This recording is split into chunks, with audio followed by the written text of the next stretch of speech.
సిద్దిపేట జిల్లా దుబ్బాక మండల కేంద్రంలోని స్థానిక నీలకంఠ ఫంక్షన్ హాల్లో బీజేపీ అధికార ప్రతినిధి రఘునందన్ రావు మాట్లాడుతూ గాంధీ సంకల్ప యాత్ర అక్టోబర్ 22వ నుంచి నవంబర్ 5వ తేదీ వరకు సిద్దిపేట నుంచి మెదక్ వరకు మెదక్ పార్లమెంటరీ 7 అసెంబ్లీ నియోజకవర్గాలలో ఈ పాదయాత్ర ఉంటుందని అన్నారు.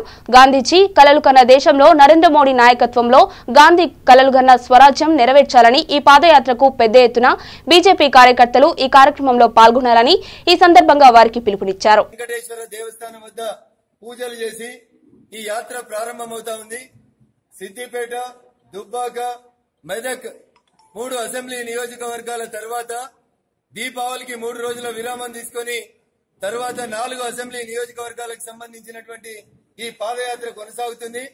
మొత్తం 12 రోజుల పాటు దాదాపు 218 కిలోమీటర్లు సిద్దిపేట నుంచి సంగారెడ్డి వరకు గాంధీ సంకల్ప యాత్ర నిర్వహించడం జరుగుతా ఉంది. 7 అసెంబ్లీ నియోజకవర్గాల్లో ఉన్నటువంటి అన్ని గ్రామాలకు సంబంధించిన నాయకులు, కార్యకర్తలు, శ్రేణులు దీనిలో పాల్గొని కాంగ్రెస్ పార్టీ గాంధీజీ పేరు మీద చేసినటువంటి మోసాలను ప్రజలకు వివరించడంతో పాటు గాంధీజీ కలలు కన్నటువంటి నవ భారత నిర్మాణం కోసం నరేంద్ర మోడీ గారి నాయకత్వంలో జరుగుతున్నటువంటి పనులని ఎక్కడికక్కడ ప్రజలు, నాయకులు, కార్యకర్తలకు వివరించాలనేటువంటి సదుద్దేశంతో ఈ గాంధీ సంకల్ప యాత్రను ప్రారంభించడం జరుగుతా ఉంది. దీన్ని దిగ్విజయం చేయాల్సిందిగా నాయకులు, కార్యకర్తలు, మిత్రులు, శ్రేయోభిలాషులందరికీ కూడా భారతీయ జనతా పార్టీ పక్షాన విజ్ఞప్తి చేస్తా ఉన్నాం.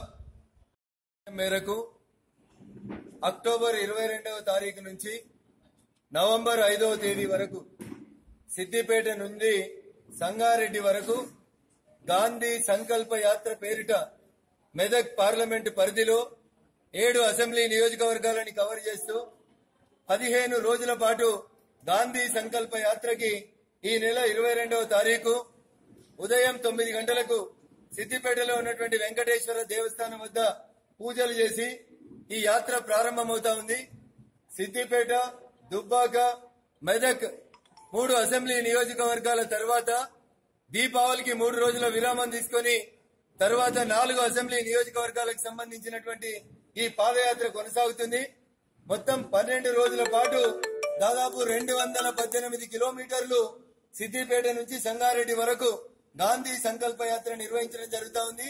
7 అసెంబ్లీ నియోజకవర్గాల్లో ఉన్నటువంటి అన్ని గ్రామాలకు సంబంధించిన నాయకులు, కార్యకర్తలు, శ్రేణులు దీనిలో పాల్గొని కాంగ్రెస్ పార్టీ గాంధీజీ పేరు మీద చేసినటువంటి మోసాలను ప్రజలకు వివరించడంతో పాటు గాంధీజీ కలలు కన్నటువంటి నవ భారత నిర్మాణం కోసం నరేంద్ర మోడీ గారి నాయకత్వంలో జరుగుతున్నటువంటి పనులని ఎక్కడికక్కడ ప్రజలు, నాయకులు, కార్యకర్తలకు వివరించాలనేటువంటి సదుద్దేశంతో ఈ గాంధీ సంకల్ప యాత్రను ప్రారంభించడం జరుగుతా ఉంది.